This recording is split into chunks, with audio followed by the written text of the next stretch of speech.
Travelers rewards, frequent flyer programs, these are what airlines have in place to solve for retention and loyalty. You get access to a dashboard and account number, and they email you twice a month with updates. But how do we know that these emails are even effective, especially now after so much has happened and people are disappointed with loyalty programs in general, especially in airlines? This video I want to explore how to solve this, how to make sure people aren't tuning your emails out, and I believe, interestingly enough, the solution to me has come from contemporary philosophy, specifically one philosopher called Roberto Esposito. Let's talk about it.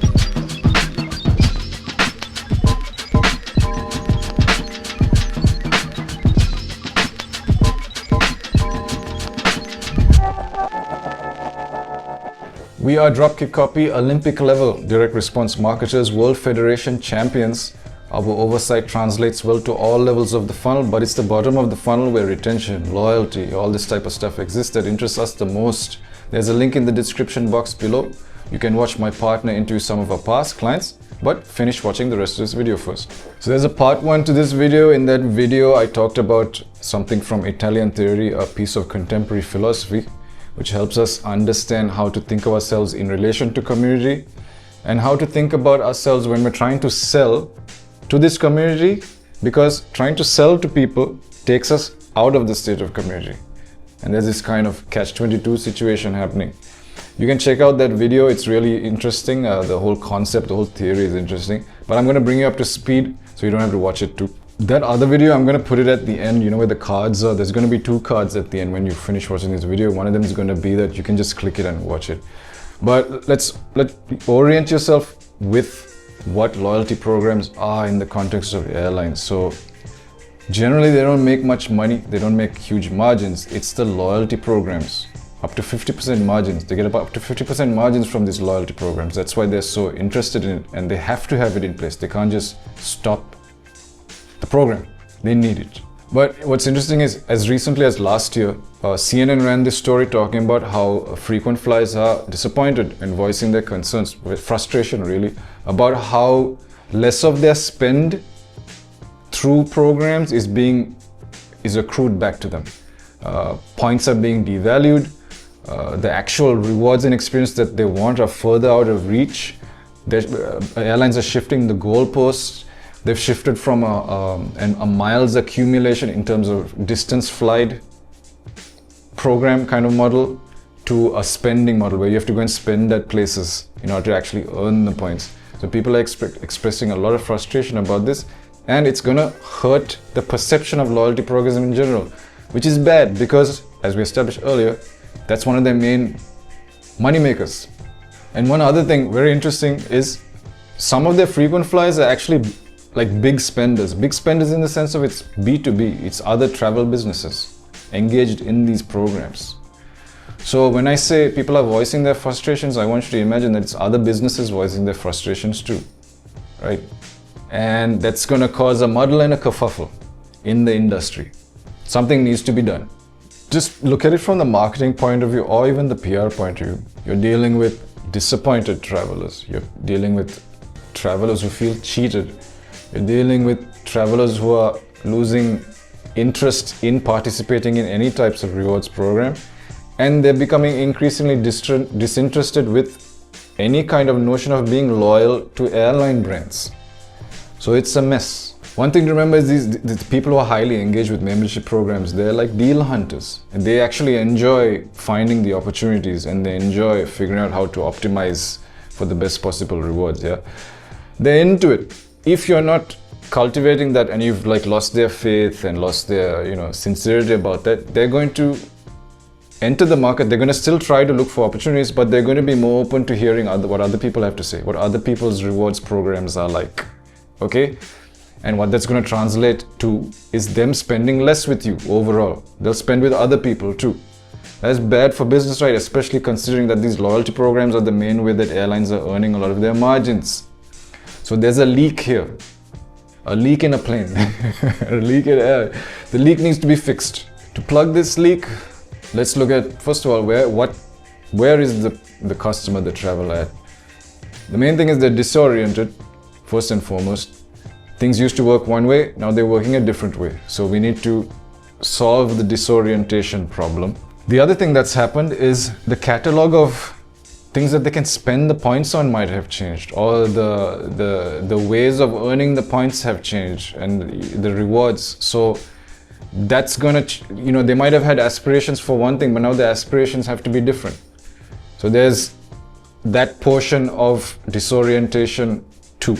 So what I do here is actually go into a new onboarding campaign or a relaunch campaign. It's interchangeable. It's kind of like you could even call it a re-engagement campaign. And this has to be run through email, SMS, and chat. This is to your loyalty members.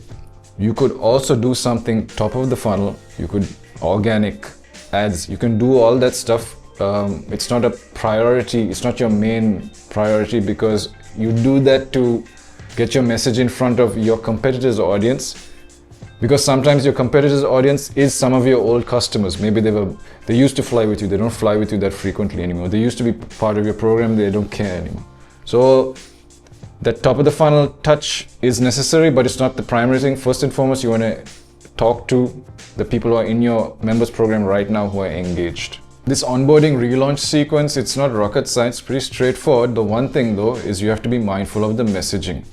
The message is going to matter, because you have a kind of PR problem. You are not trying to sell anything in this campaign. You are just trying to show them that you share their concerns, share their burdens, that you're even willing to give them gifts, and you feel obliged to service their membership in the program, to service them as members of the program. That's the messaging you're trying to convey. Not being a vendor, not trying to sell them stuff. That's something you can say for specific moments. The other thing you want to do throughout the campaign is create this through line, couple of through lines there.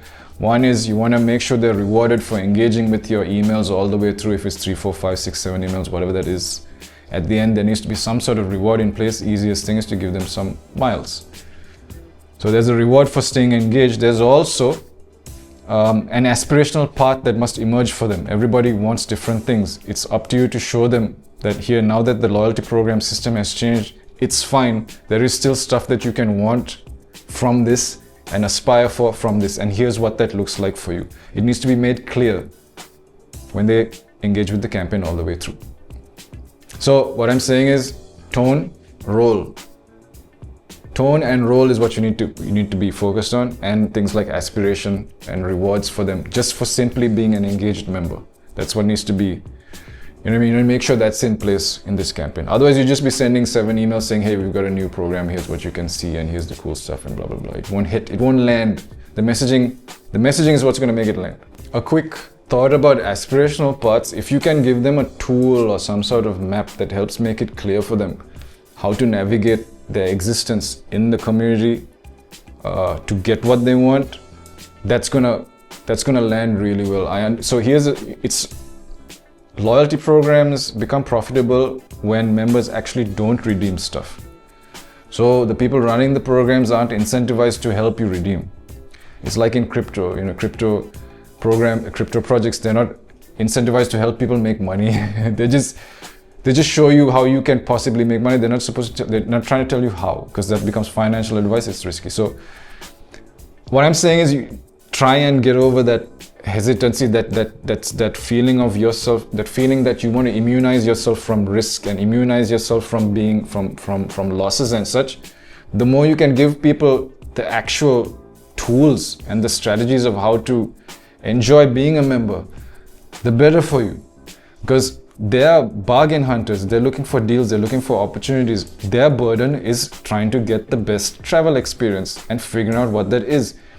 If you were to show them how to do that, they'd love you. But you just don't want to do it because you don't want them redeeming your stuff secretly. That's the kind of this catch-22 kind of thing, right? So you're tapping into that drive, their bargain hunter drive, their desire to find experiences and find the best possible way of upgrading experiences. You're tapping to all of that by creating aspirational paths for them and displaying it in front of them, maybe on your dashboards and whatnot. You can get more creative and help them plan their lives.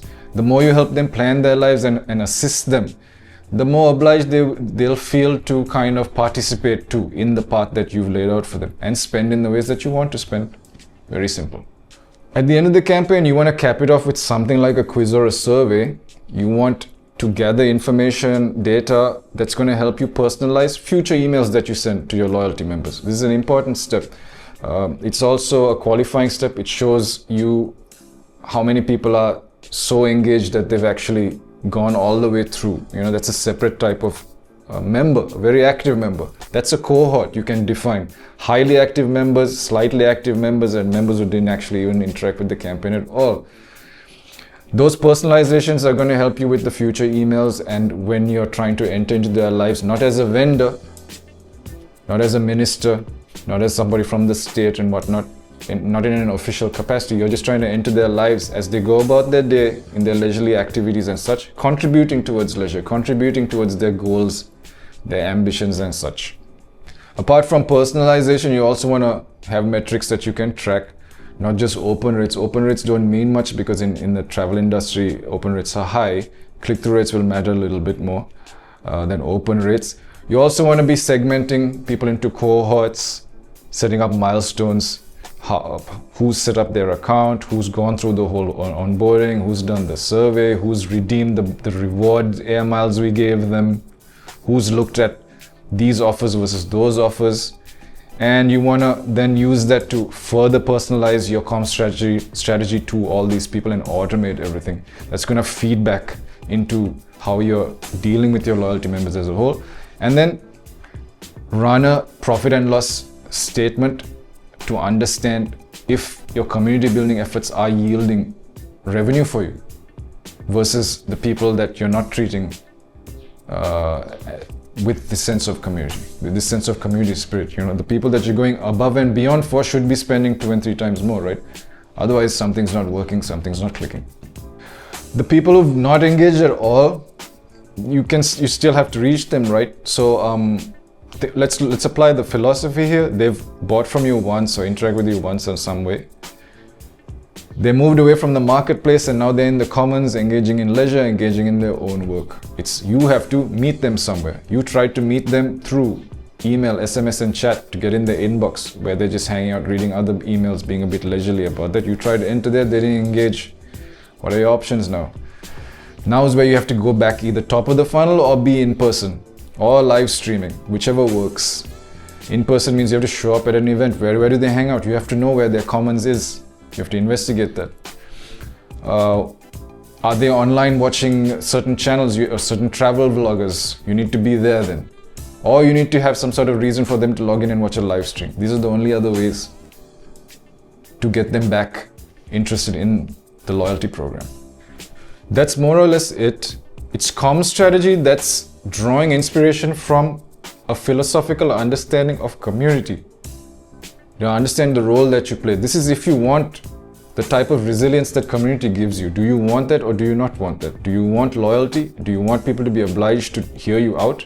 If you want that, you need to show up as more than just a vendor who wants to extract or an administrator who wants to lay down the law or set the rules or talk about policy. You want to show up as a community member in people's lives. People who run airlines are travelers to show up as a traveler in people's lives. Do you understand what I mean? If you can do that, they will not tune you out. They will not tune your emails out. They'll be willing to hear you. You've shown a track record. You have proof that whenever people open up their emails, you're trying to actually solve things for them, share their burdens, engaging, contribute to their life and leisure in meaningful ways. Okay?